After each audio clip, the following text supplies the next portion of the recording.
preparar o nosso ambiente para a nossa prece do livro Calma, Emmanuel, Psicografia de Chico Xavier, primeira mensagem intitulada Calma. Agitações da terra, tempos de transição, dificuldades de entendimento, impactos do progresso, conflitos de gerações. Estes são os motivos apresentados por muitos amigos para que lhes enderecemos algumas páginas sobre serenidade e segurança, já que a vida não nos permite parar, nem no plano físico, nem no mais além. Realmente, a evolução não se interrompe. Sofrendo ou aprendendo, criando ou recriando, melhorando e renovando, errando ou reajustando, toda criatura prosseguirá sempre em demanda aos objetivos supremos da sabedoria divina. De qualquer modo, porém, e seja qual for o ponto do universo em que se lhe ergue a moradia, o espírito necessita de paz em si mesmo, a fim de construir o seu próprio caminho para outros caminhos de elevação. Desses raciocínios nasceu este livro, que entregamos ao leitor amigo, desejando-lhe harmonia e confiança em Deus, na edificação da felicidade que aspiramos conquistar. Calma é a legenda que nos define o volume despretensioso, que semelhante bênção possa fortalecer-nos a todos em meio aos obstáculos e embates, dificuldades e provas com que porventura sejamos defrontados na nossa marcha para o amanhã sempre melhor, com o apoio de Jesus, o Mestre e Senhor. São os nossos votos, Emmanuel.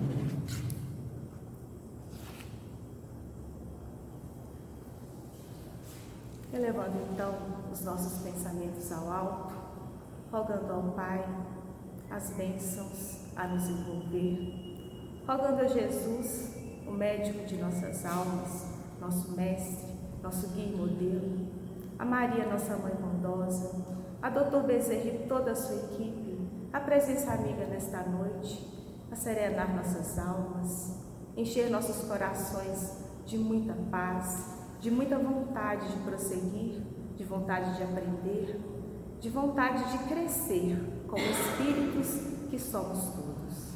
Rogamos, Pai, a presença amiga não só aqui entre nós, mas em todos os nossos lares, os lares dos nossos familiares, dos nossos amigos, onde quer, Pai, que haja alguém necessitado de Ti, que a Tua presença se faça através dos Teus trabalhadores.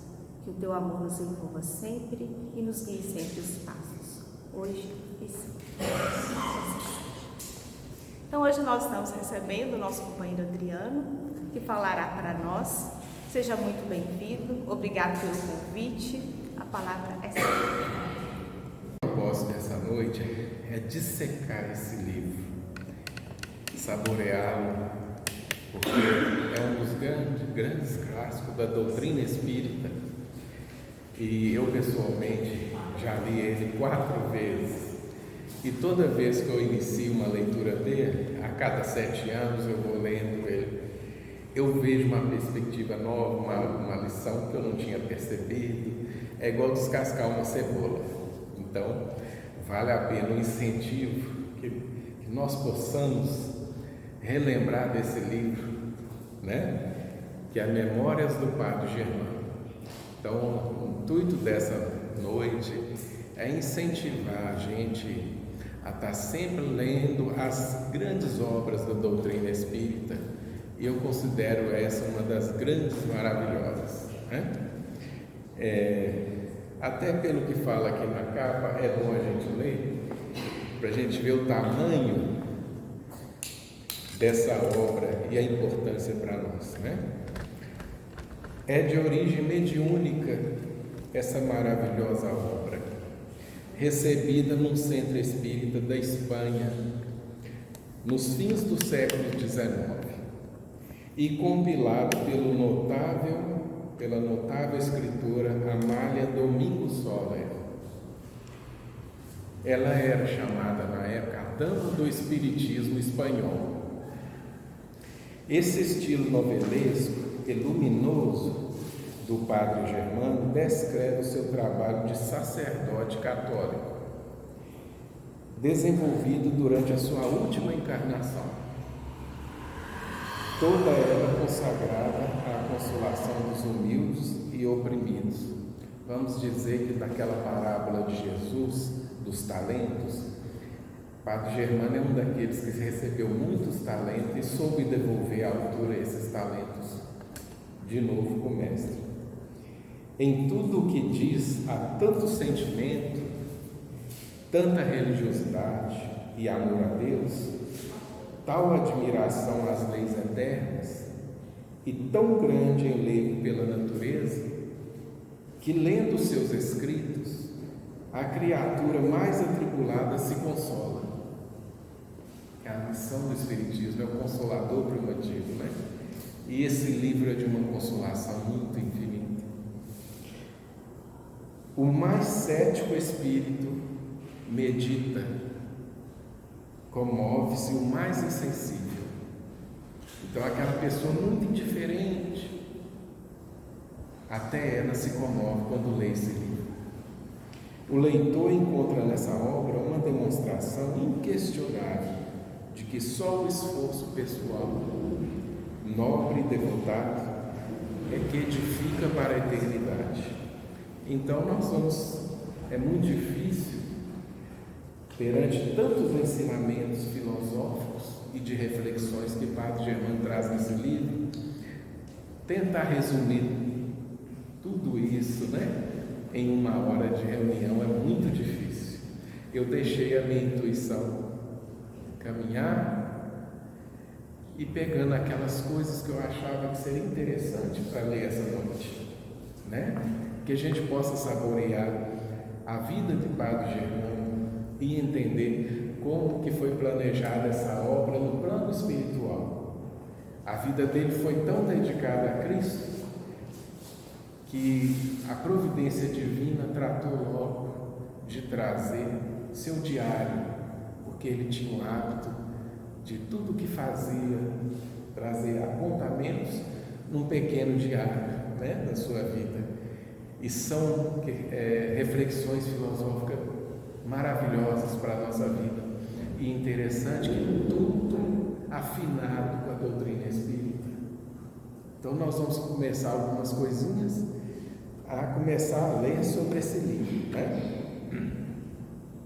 Então esse livro, eu quis trazer isso bem no início, é um estímulo grande, como se gritasse para nós, quando a gente estivesse lendo ele: despertai, ó tu que dormes.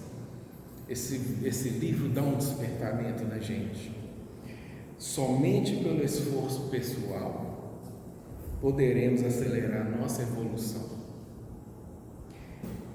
Eu já até disse aqui que eu já li ele 4 vezes e eu estou programando daqui uns anos tornar a ler ele de novo, que é um livro de cabeceira, assim como outras obras que Emmanuel trouxe também, da Alcione, há 2000 anos atrás. Essas obras também a gente está tendo sempre que reler elas.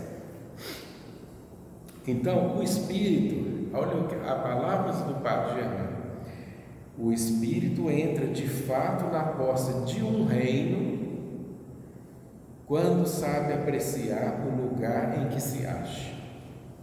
Então nós não caímos de paraquedas na terra, em alguma cidade. Nós não caímos de paraquedas, não. Em tudo isso tem um propósito divino, Quando a gente nasce num país como o Brasil,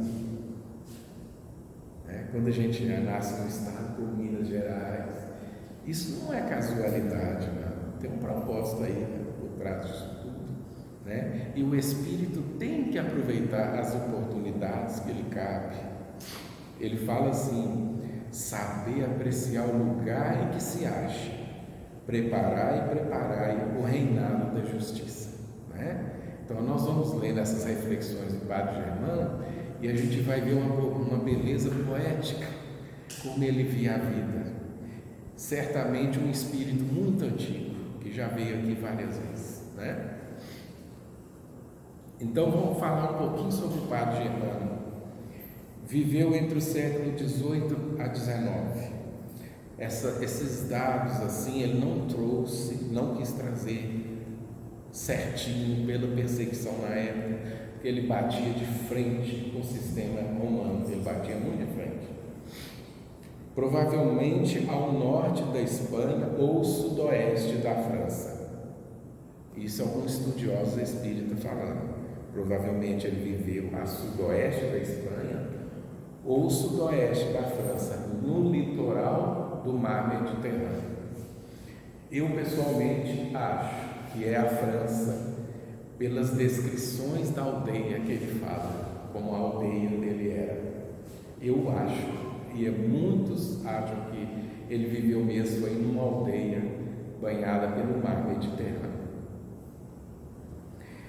Usou o pseudônimo para não ser identificado e não causar atritos com a sua igreja, né? Interessante, ou se ele é da Espanha ou se ele é da França, ele acabou de pôr parte germano, alemão, né? Quer dizer, ele confundiu com a cabeça toda, mas isso foi um propósito, né? Ele não ia bater de frente contra o sistema dele. Pressentiu em vida que recebeu dificuldades desde pequeno por débitos passados. Padre Germano passou muita dificuldade, lembrando aqui as dificuldades de Chico Xavier. Ele foi abandonado pelos pais com 5 anos de idade. Olha que peso para uma criança. Germano vagando da sua casa, sem casa, e foi adotado pela providência divina por uns monges e passou a estudar, né? Estudando as leis com esses monges nesses mosteiros. E aí a gente vai comentar daqui a pouco sobre essa fase da vida dele, que auxiliou muito ele. Porque Padre Germano sempre teve muita sede de conhecimento, de saber. Ele adorava estudar. Educado por monges no sacerdócio católico. Combateu a hipocrisia em sua religião com coragem. Teve uma vez que ele recebeu uma ordem do seu superior, quem lê o livro vai encontrar essa passagem, para que transformasse a sua fonte, que era uma água cristalina, onde ele reservava para fazer curas e conversar com as pessoas, e o superior dele estava exigindo que ele cobrasse para usar aquela água e que construísse uma igreja ali à base do dinheiro que ia entrar, e ele bateu de frente e não aceitou essa proposta. Então o Padre Germano era também um homem de muita coragem, né? Mandou uma carta em resposta, sabendo do perigo de vida que ele corria, mas a carta dele é tão belíssima, gente. Quem já leu esse livro vai lembrar do que eu estou falando. A carta de resposta dele é tão belíssima que parece que o superior dele viu a grandeza de Deus naquela carta e silenciou. E ele era um homem assim, ele não aceitava hipocrisia, né? Por isso ele foi desterrado a viver isolado numa aldeia. Quando os superiores perceberam que o Padre Germano era daqueles que não tinha como corromper, desterraram ele para uma aldeia longe, e aonde ele foi parar, né? Pela graça de Deus, numa aldeia de pessoas simples, pessoas que alegrou a vida dele, não foi por acaso.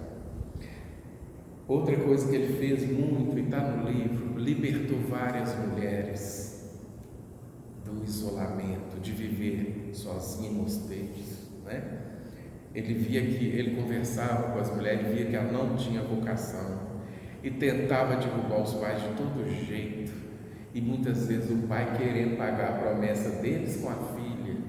Era uma loucura aquela época, né? A mulher sofria demais, então ele dava um jeitinho de arrumar um jeito dessa mulher sair dessa sina que estava para ela, de viver sozinha no mosteiro, e ele conseguia. Daí à frente tinha notícia dos filhos, da família que formou, e isso tudo era vitória para ele, né? Ele foi um grande libertador das mulheres.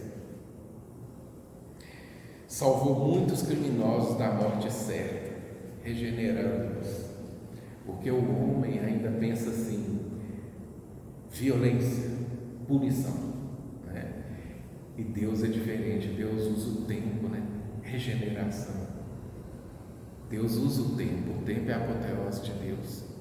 Então um criminoso poderia mudar sim sua conduta se tivesse mais uma chance. Padre Germano escondia ele na igreja, dava um jeito de pôr num navio, e esse navio ia para a América Nova, que estava se iniciando, né? Daí um bom tempo ele recebia uma carta toda emotiva do criminoso agradecendo ele, que já estava com família formada, e que toda a família rezava para ele à noite, na hora do jantar, agradecendo a ele a oportunidade de um novo começo, né? Então ele se identificava até com o modo de Deus agir na vida, né? Isso aconteceu várias vezes, basta ler o livro, né? Ele tinha um cachorro chamado Sultão, faltava conversar com ele e ajudava ele a fazer esses planos. Isso acarretou muitas perseguições do clero sobre ele. Arrebatou muitas ovelhas desgarradas do rebanho. Sua última encarnação pode-se dizer que foi daqueles que multiplicaram seus talentos. Sua vida como padre foi um poema de amor ao Criador.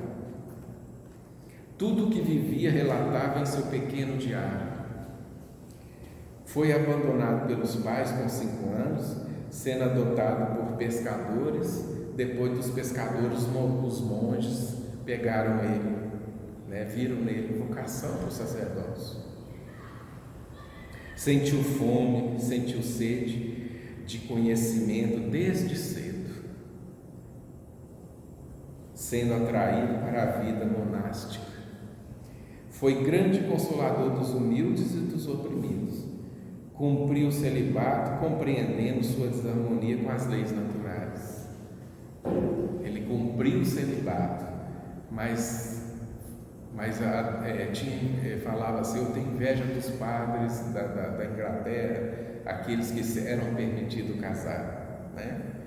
Ele lembrava algumas partes de ramo da religião católica que permitia o padre casar e ter sua esposa. E ele falava que o celibato para ele era a morte, mas ele aceitava como compromisso, como provação. Ele fala assim: tive muitas existências, em alguma delas fui chamado de sábio, mas creio que só comecei a viver depois que fui chamado de bom.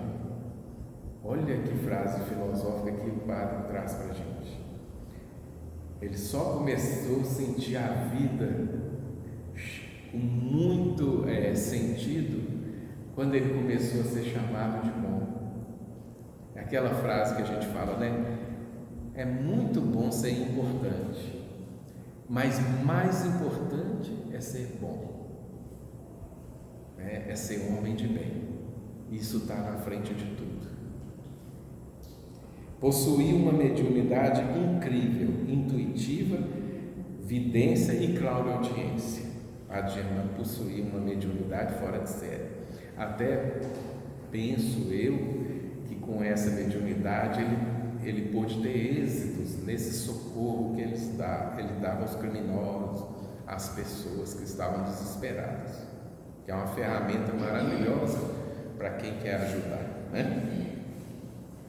Então, e Amália Domingos Sola, que é a escritora, né, que compiliu os artigos todos e foi formando o livro. Vamos falar dela também um pouquinho. Ela é espanhola, escritora e poetisa. Olha como é que Deus vai preparando a gente. Não é qualquer pessoa que vai pegar os compilados de Padre Germano e sair escrevendo, né? Ela já tinha preparo, é escritora notável e poetisa. Espanhola, viveu em Sevilha em 1835. Aqui no Brasil tornou-se muito conhecida pelos numerosos artigos seus publicados em O Reformador e outras revistas espíritas. teve grande projeção nos meios espiritistas da Espanha daquela época. Tinha codinome de a Dama do Espiritismo Espanhol. Tremenda capacidade de sentir, compreender, apreciar a fala do Espírito comunicante. É por isso que quando a gente lê esse livro, parece que a gente está conversando com o Padre Germano. Tamanha capacidade que a Amália teve de colocar as palavras fielmente como ele estava sendo ditadas, né, para a tradução. Então parece que a gente está conversando pessoalmente com ele quando a gente lê esse livro. De tanta fidelidade que a Amália conseguiu pôr nessa obra maravilhosa. Então a cronologia, mais ou menos, dessa obra foi se formando assim. Em 9 de maio de 1879, tem tempo, hein, gente? 1879, Padre Germano se apresentou a Amália como seu guia espiritual. A gente lembra também do Emmanuel se apresentando a Chico Xavier, né? Então houve essa apresentação. Passaram-se um ano, há 4 anos, começou a compilar suas memórias, suas confissões e reflexões. Em 1909, começa a ser publicado na FEB. Começou a ser publicado na FEB, Federação Espírita Brasileira, essa novela espanhola sobre a vida dele. Em 1917, Manuel Quintão publica versão em português pela FEB. E em 1931, eu acho que maravilhoso, ele se apresenta a Chico Xavier, Padre Germano, para trazer mais um capítulo da sua história. Em 1931, através do Chico Xavier, traz mais um capítulo para o seu livro, publicado na revista Reformador, cujo título é Recordações. Ele traz nesse capítulo, para enriquecer seu livro, uma história de um casal que foi muito triste, e ele traz também como ela resgatou, né, a situação. Foi uma triste história do Conde de Enoch e sua mulher, que ela causou, né, envenenamento e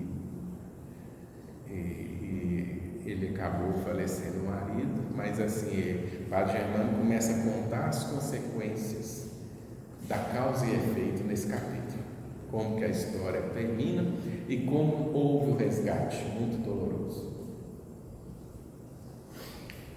Então o trio divino, então não houve um dueto nessa obra clássica, Padre Germano e Amália, não, teve um terceiro.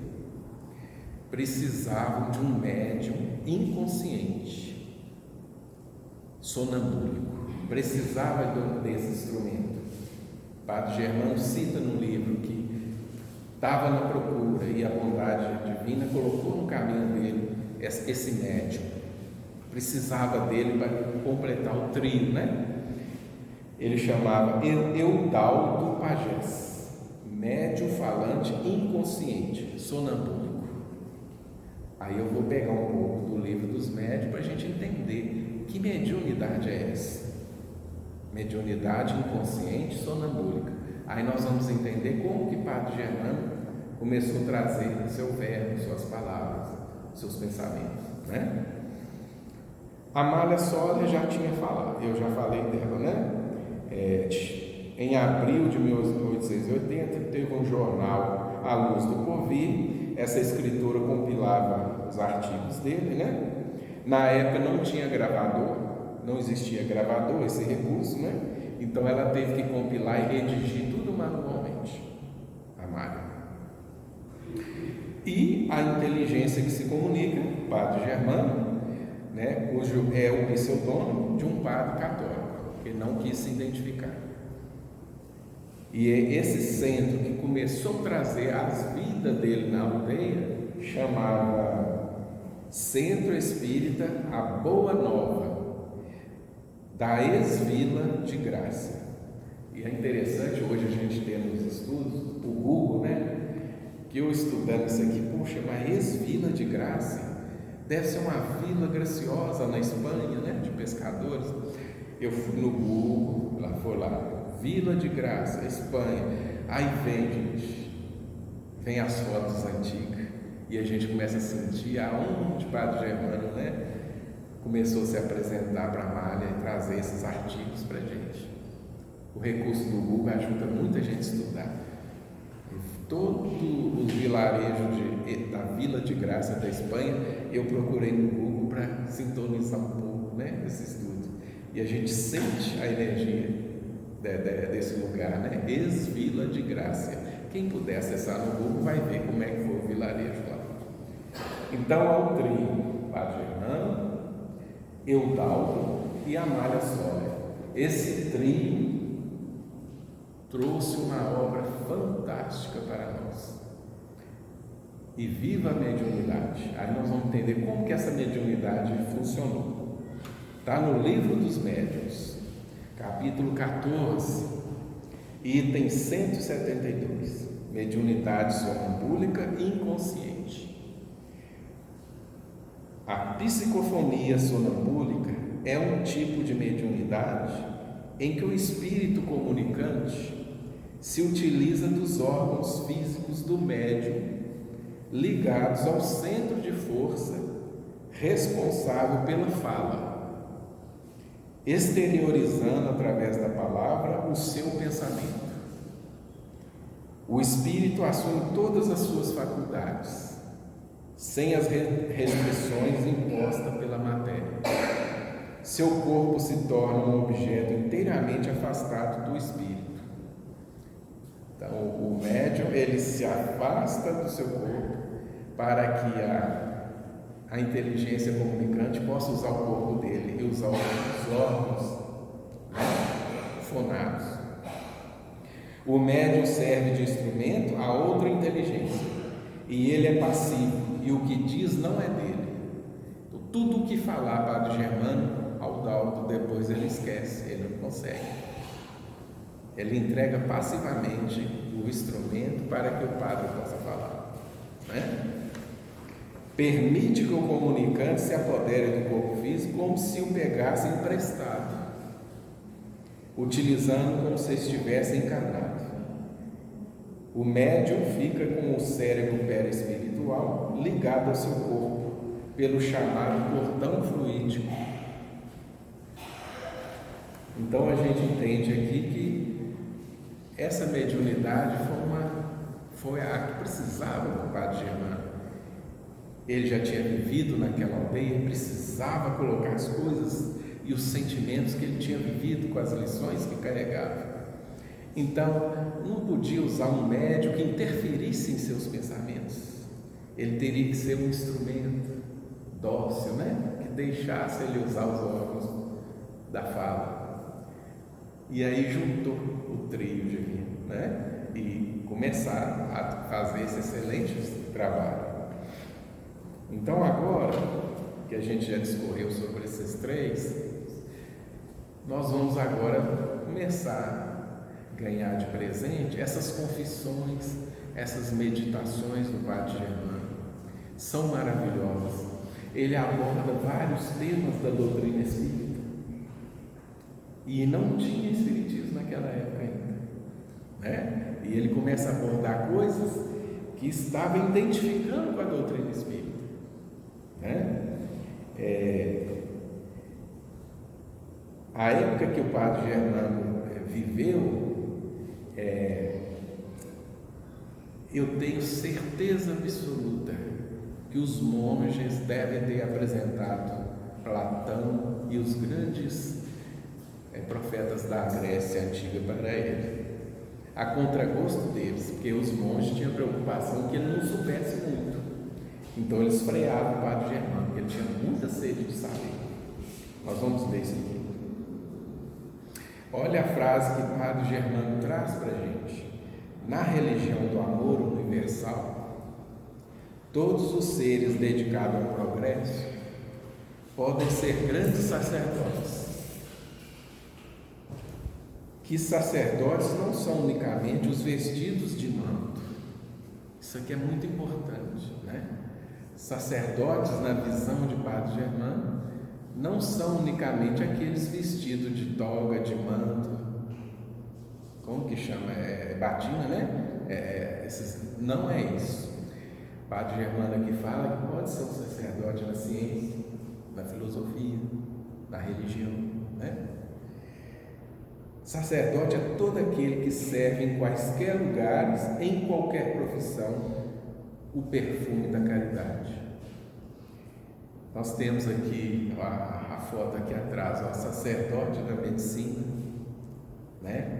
Exerceu o sacerdócio na medicina com muita fidelidade. Tem um livro da Zíbia Gasparetto que eu acho fantástico. Quem quiser ler um livro que consegue ver a conduta de um advogado correta em todos os lances da vida, porque hoje o advogado leva uma fama, né? Ele não leva uma fama muito boa, o advogado. Todo mundo leva o advogado assim para questões de oportunismo e outras coisas a mais. Mas o livro chama O Advogado de Deus. Quem puder ler esse livro da Zíbia Gasparetto vai ver ali a conduta de um advogado seguindo as normas de Deus. Então, toda profissão a gente pode ser de Deus, né? Pode ser um comerciante de Deus, pode ser um engenheiro de Deus, né? Pode ser um médico de Deus, pode ser um advogado de Deus. Basta seguir as leis divinas, né? É o que o Padre Germano está falando aqui. Transformemos nossas profissões em sacerdócios, porque jamais está só aquele que difunde o bem.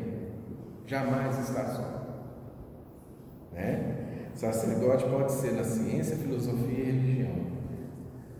Imaginemos um médico no hospital, não tem mais ninguém para fazer uma cirurgia que ele não está muito experiente. Como que a bondade divina favorece ele? Espíritos que já foram médicos, que já dominaram essa técnica, aparecem sem ele sentir ao seu lado, né? Aí ele fala assim: nossa, não sei o que aconteceu, que deu tudo certo na cirurgia. Nós sabemos, nós espíritas sabemos. Quem impunha a bandeira do bem não está sozinho. Então, numa cirurgia delicada, quantos médicos já tiveram sucesso aqui na Terra e estão ali ajudando aquele médico? Basta ter a humildade do médico reconhecer que ele não faz tudo sozinho, né? E quanto mais humilde o médico, mais ação esses colaboradores vão ter com as mãos dele, muito mais ação. Por isso que a humildade é a rainha das virtudes, né? Padre Germano traz o louvor ao trabalho nesse livro. Eu não poderia deixar de trazer louvor ao trabalho. Ele traz assim: que vem o homem fazer na terra, meu Deus? Ele joga essa pergunta, para o universo: que vem o homem fazer nessa terra? Vem, em suma, trabalhar incessantemente, pois que a lei do trabalho é a lei da vida, e esse deve ser produto que há de proporcionar benefícios, há de servir para engrandecer o homem moral e intelectualmente. Trabalhai, trabalhai com afinco, porque amigos invisíveis vos ajudam. A obra de Jesus se propôs não está concluída, mas unicamente iniciada, e o período de conclusão somente quando os homens praticarem a lei de Deus. E ficais certos de que a praticarão. Já começais, já buscais o apoio dos Espíritos, já vos quereis relacionar com a vossa família espiritual. Já procurais saber de onde viestes e para onde ides? Que palavras, né, gente? Que nos convidam à meditação, né? Que palavras firmes que entram na gente, na mente e no coração, como um bisturi cortando a gente, né? Profundas. E todo o livro dele tem mensagens assim, sobre a necessidade de estudar, né? O Espírito da Verdade traz 2 mandamentos espíritas: amai-vos, primeiro mandamento. Qual que é o segundo? Instruí-vos, segundo mandamento. Então o Padre Germano também traz aqui a necessidade que nós temos de instruir, de aprender a viver, aprender as coisas da vida, né? Ele traz assim no livro: os monges me deram vários livros e me disseram: leia-os, mas leiam como as crianças, não olhes mais do que a letra. Olha que absurdo. Ai de ti se compenetrares do Espírito. E é o que nós temos que fazer, tirar o espírito da letra. Os monges estão pedindo para ele não fazer isso. E aí o Padre Germano continua: eu li, sofro e compreendi que tais livros não passavam do ABC da religião. Olha como é que ele era profundo, né? Ele viu naqueles livros uma infância de religiosidade. Ele estava com sede de livros mais profundos. E pedi, implorei, supliquei a eles, aos meus superiores, que me deixassem ler outros volumes que eles avaramente guardavam. Então ele fechava os livros que eles achavam que não poderia ser bom para o Padre Germano e não deixava ele ler. Olhavam-me de alto a baixo e ásperos retorquiam: queres avançar muito, subir muito alto? Cuidado, hein? Não vás cair. E eu tenho certeza, gente, que ele timbrou, ele conseguiu pôr a mão nesses livros. Ele fala aqui no livro que de algum jeito ele conseguiu pegar esses livros para ler. E eu tenho certeza, acabei de falar isso com vocês, ele pegou Platão para ler, né? Os pensamentos socráticos, Pitágoras, Aristóteles, Confúcio e outros mais, porque o pensamento dele é altamente espiritualizado. Então nós temos certeza que, pelo que aconteceu aqui, ele conseguiu pôr a mão nos livros de Platão e desses, né, profetas aí gregos que trouxeram tantas verdades para a gente, né?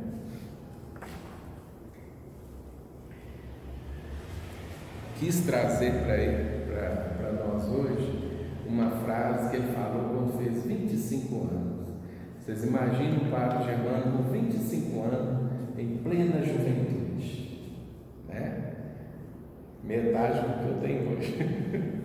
25 anos, olha o que ele falou: completo hoje 25 anos na Terra, sou jovem, isso é de corpo, minha alma, meu ser, porém deve contar centenares de séculos, visto como eu alcanço muito longe o horizonte da vida. Que espírito antigo! Ele sentia nos seus plenos 25 anos que aquilo ali era só um tira-gosto. Ele já tinha vivido muito na Terra, né? Pressentimento de muitas lutas travadas, né? Olha aí a imortalidade da alma, né, gente? Quantas vezes a gente desceu a carne, a gente não sabe quantas vezes, mas a gente sente quando já passou por esse processo, né? Ele sentia que 25 anos para ele estava só no corpo, mas que ele já tinha vivido muitos séculos. Achei bonito trazer isso. E ele era um padre que adorava as crianças. No livro ele comenta que é duro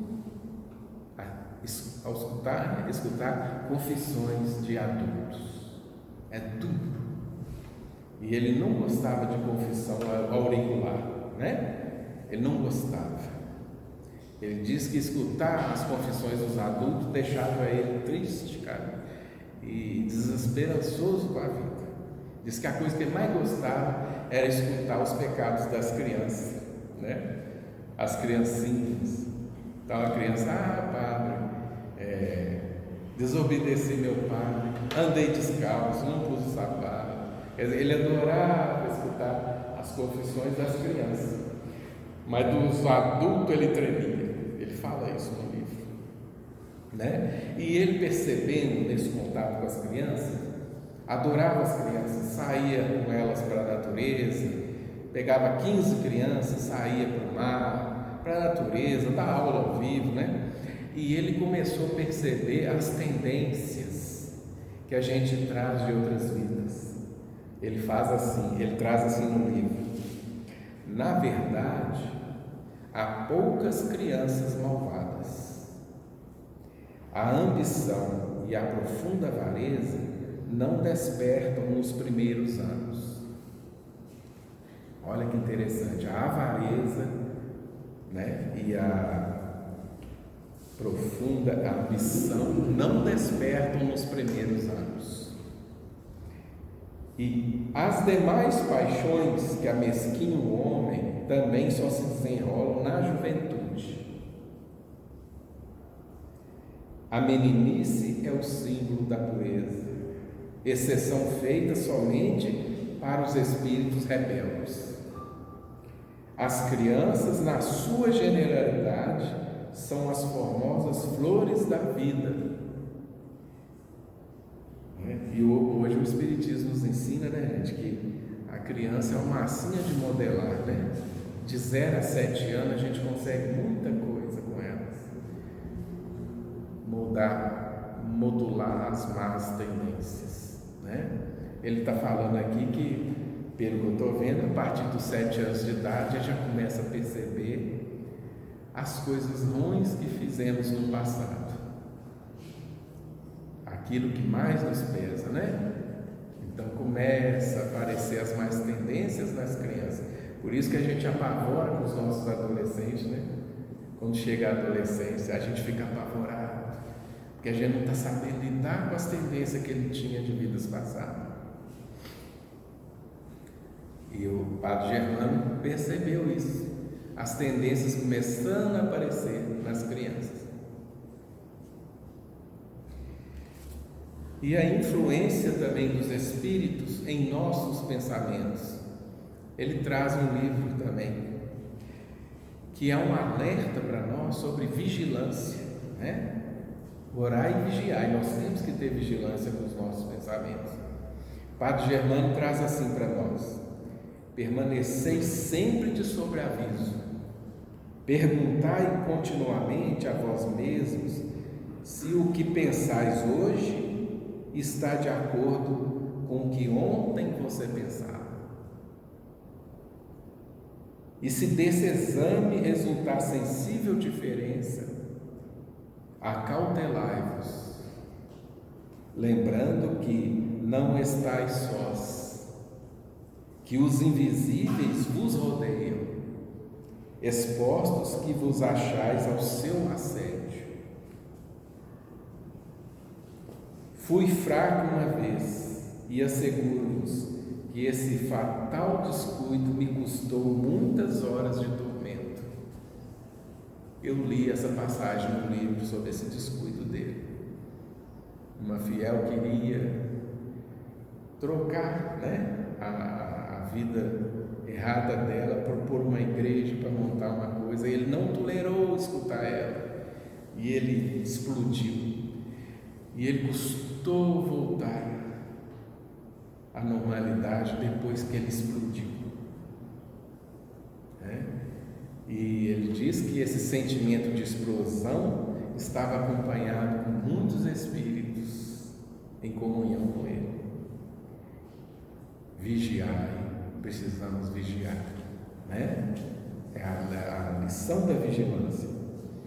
Aí ele fala assim: quando alguém se alegra, sem saber por que se alegra, é que almas benfazejas o cercam, atraída pelos bons pensamentos. Ao contrário, quando alguém se empenha em tudo ver negro, atrai por sua intemperança os espíritos inferiores. Então a gente vê que ser pessimista não traz lucro nenhum, mas também nós não podemos ser otimistas demais, né? Nós temos que ter bom senso. Mas pensamentos inferiores vão trazer companhias inferiores. Essa é a lei da afinidade, né? É o que ele está trazendo aqui para nós nos acautelarmos com os nossos pensamentos. Porque às vezes nós temos companheiros, né, de outras religiões que acham que Deus precisa de usar maldade para corrigir seus filhos. Não é isso, isso é mentira, não existe isso. E Padre Germano aqui também confirma com a gente assim, ó: o mal nunca foi necessário, pois ele não é a lei da vida. A lei eterna é o bem. Para que um ser morra, não é preciso que haja assassinatos. Para que um ser morra, não é preciso que haja assassinatos. Existe a morte natural, né? O definhamento dos órgãos, né? O homem morre naturalmente quando lhe chega a hora e salva-se quando tem de salvar-se, ainda que veja assediado dos maiores perigos. Ainda que se veja assediado dos maiores perigos. Deus somente quer o bem. Pode-se dizer que o mal é a ausência do bem, como o frio é a ausência de calor. Onde não existe o bem, forçosamente existe o mal. Só do homem procede o mal. Cabe a ele evitá-lo. Amai-vos e instruí-vos, né? Ensinamentos confirmados por Allan Kardec. Tem uma parte do livro que ele trata sobre a razão. A nossa fé tem que ser raciocinada. Nós não podemos perder a razão nem um minuto na vida, senão nós vamos perder o bom senso, né? Ele traz um pedacinho do livro que eu quis trazer assim: acredito firmemente que a religião verdadeira deve ter todos os seus atos em harmonia com a razão. A religião verdadeira deve ter todos os seus atos em harmonia com a razão, né? Fé raciocinada. Um alerta ao egoísta. Isso tudo que eu estou lendo está no livro, gente. Não sei se está os capítulos, mas quem for ler vai lembrar. Na vida não devemos ser exclusivistas. O homem não deve ser senão mero instrumento do bem universal. O bem é a semente de Deus. A vida sem virtudes é um lento suicídio, ao passo que enobrecida pelo cumprimento do dever e santificada pelo amor universal é o instrumento mais precioso do Espírito para o seu aperfeiçoamento indefinido. Aqui ele exalta o progresso moral, né? Progresso esse que começa a ser lapidado quando o Espírito amadurece.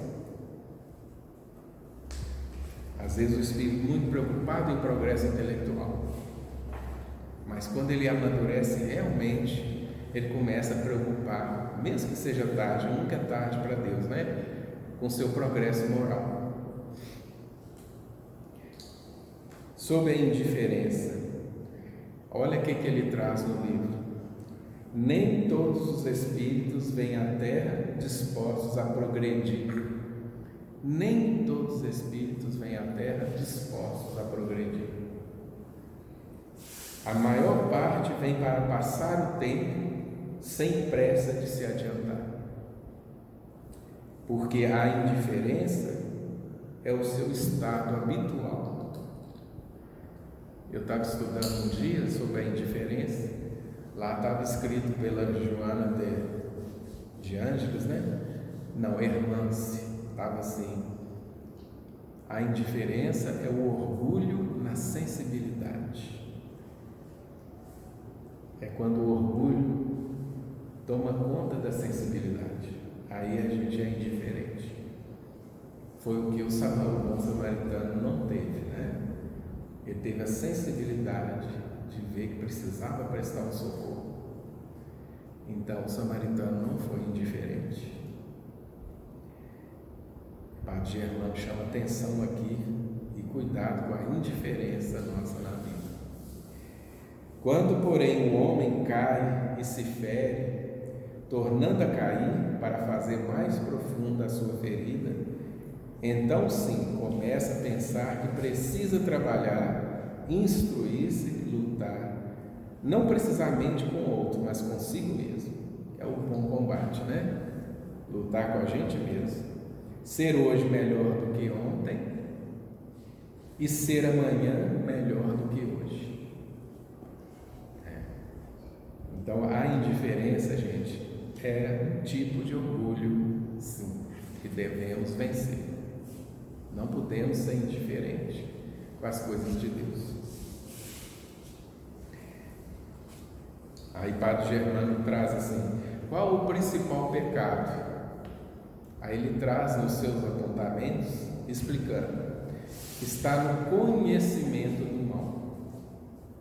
Está no conhecimento do mal que se faz, que se pratica. Por isso Deus, errar por ignorância é ser menos culpado. Quer dizer, errar por ignorância, por não saber, é ser menos culpado. Agora, errar por conhecimento de causa, aí a balança vai ser mais forte com ele. Fracos são aqueles que erram por ignorância. Perversos, aqueles que erram por premeditação, por conhecimento. Graças a Deus, no livro Boa Nova, eu já até lembro de ter lido isso, Jesus disse que a seus discípulos que a humanidade é mais fraca que perversa. Isso já é uma notícia boa, gente. A humanidade é mais fraca do que perversa. Isso quer dizer que a gente erra muito por falta de conhecimento. Porque o número dos fracos são maiores. Quer dizer, a perversidade, graças a Deus, não está maior do que os fracos. Porque senão esse mundo seria triste para viver, né? Existe a perversidade, sim, mas o número dos fracos, aqueles que erram por ignorância, são maiores, é bem maior. Sobre a saciedade, o destino do espírito não é enfastiar-se, nem tombar exausto no abismo da saciedade. O que significa isso? Eu vou comer, vou descansar. Não é isso que vai trazer saciedade para a gente, né? A saciedade está no espírito. Ele faz assim: o corpo poderá saciar-se, mas o espírito sempre há de permanecer sedento de luz, faminto de justiça e de saber, na avidez do infinito, né? É aquilo que Jesus falou: nem só de pão vive o homem. A gente precisa desse alimento diferenciado. O Espírito cobra e a gente nunca vai sossegar enquanto não correr atrás desse alimento de luz, né? A água viva que Deus nos oferece, a gente vai estar sempre correndo atrás dessa água viva, que são os ensinamentos da vida maior. E essa fome nunca vai acabar, gente. Eu estava lendo o Padre Germano, ele era faminto e sedento de luz. E parece que o espírito dele nunca vai falar assim: já estou satisfeito. Não. E isso é para todos nós, né? Essa procura, essa busca de iluminação nunca vai acabar. É a fome do nosso espírito que nunca acaba. Traz um conceito de oração de uma forma poética, né? Eu achei interessante. O que é a oração? É o gemido da alma, é o sorriso do espírito. Ela é o queixume do aflito e o suspiro do crente. Idioma universal, falado por todos os povos em relação a Deus. Oração não é palavra, é sentimento. Um olhar da alma fixo no céu vale mais que 1000 rosários rezados mecanicamente, né? Então isso é interessante, a importância que nós temos de sentir falta de conversar com Deus. A oração fala que é fundamental, né? A gente está sempre criando o hábito de prece, de conversar com Deus, sem procurar palavras bonitas, mas procurar aquilo que a gente está sentindo, ser verdadeiro. Para Deus nunca é tarde. Isso também ele traz no livro. Com o tempo e trabalho consegue o homem a sua reabilitação. Bendito seja o tempo, Senhor, porque o tempo é sua essência, tua apoteose. Estudando a existência humana, temos que o tempo é a redenção da humanidade, ou melhor, o único patrimônio do homem. Pudesse um só indivíduo dispor os tesouros de um planeta, mas sem tempo à sua disposição, nulo seria o seu poder. Eu tenho dito em ser de apreciar o valor das horas, o que me faz considerar o tempo a apoteose de Deus. O homem vive eternamente, e se assim não fosse, curto seria o prazo de uma existência para aquele que cai e quer se levantar. Tem mais algumas coisas aqui, mas já está na hora, tá? Eu vou falar também que ele comenta no livro sobre o sacrifício. A gente não deve esquecer também de, nessa luta nossa, carregar uma cruz. A gente, para seguir Jesus, tem que carregar uma cruz, né? E ele comenta no livro: feliz o espírito que, resignado, sofre todas as dores. Esse, ao deixar a terra, se reserva um belo despertar na eternidade. Então, o sacrifício faz parte da caminhada também.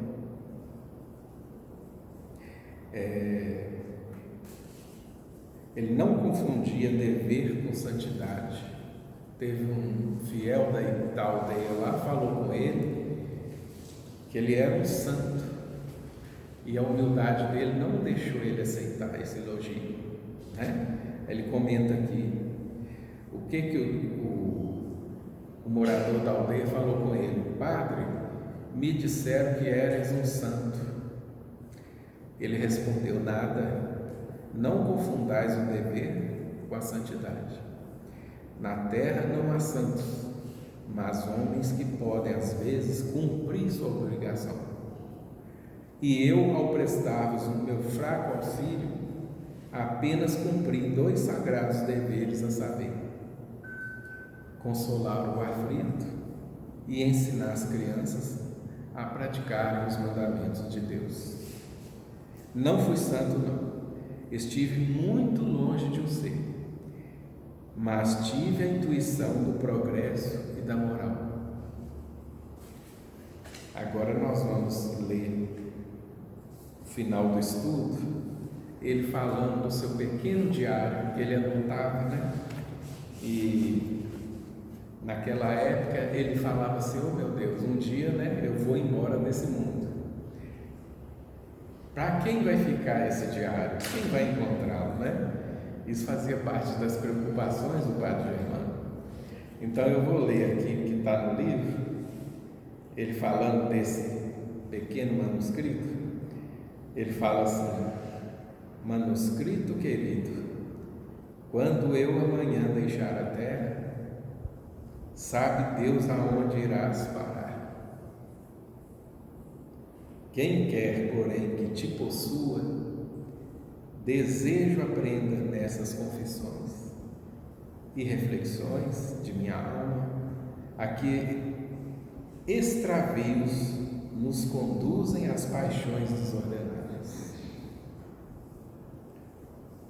Eu vou ler de novo. Desejo que aprendas nessas confissões e reflexões da minha alma a que extravios nos conduzem às paixões desordenadas, né? E graças a Deus, né? Eu estou aqui. Uma parte desse manuscrito parou aqui para nós hoje. E que sabe a Deus, né? Em quantos lugares esse manuscrito estão chegando, né? Carregando essa beleza, essa poesia de sabedoria que o Padre Germano tem, né? Então é isso, nós finalizamos coroando esse diário dele, que nós digerimos aqui hoje, né? Que a gente possa ir para casa, estar sempre lembrando de algum apontamento das reflexões de Padre Germano, né? Que seja um incentivo para nós, que quem não leu esse livro ainda possa adquiri-lo, né? Para começar a ver a grandeza de um discípulo fiel de Jesus e a beleza daquela aldeia, o relacionamento com as crianças e o modo caridoso de ajudar as pessoas que ele tinha, né? É isso aí, eu agradeço a oportunidade de trabalho, que foi muito bom. Eu tinha sempre esse desejo de trazer as confissões do Padre Germano. É um livro que a gente não pode esquecer, né? Que a paz de Jesus esteja com todos nós.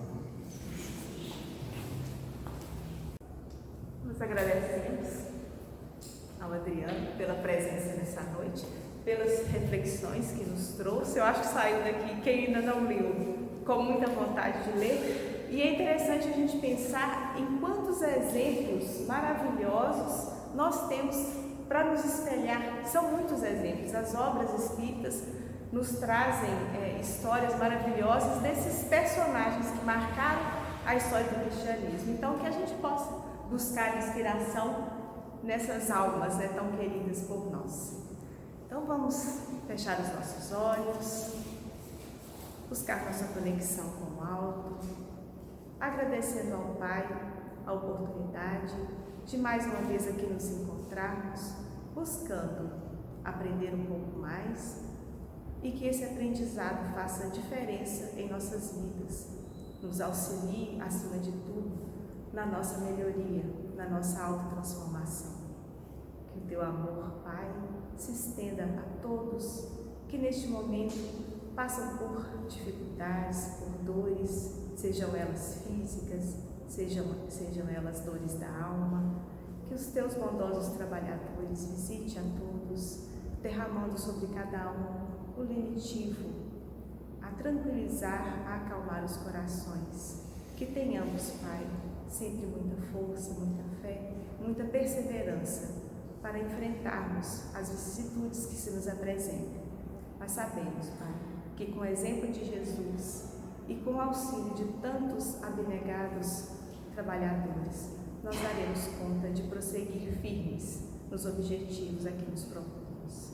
Obrigado por tudo e que Dr. Bezerra permita que, e mais esta noite, retornemos tranquilamente para os nossos lares, levando aos nossos familiares esta paz e essa tranquilidade que aqui encontramos. Se conosco, Pai, hoje e sempre.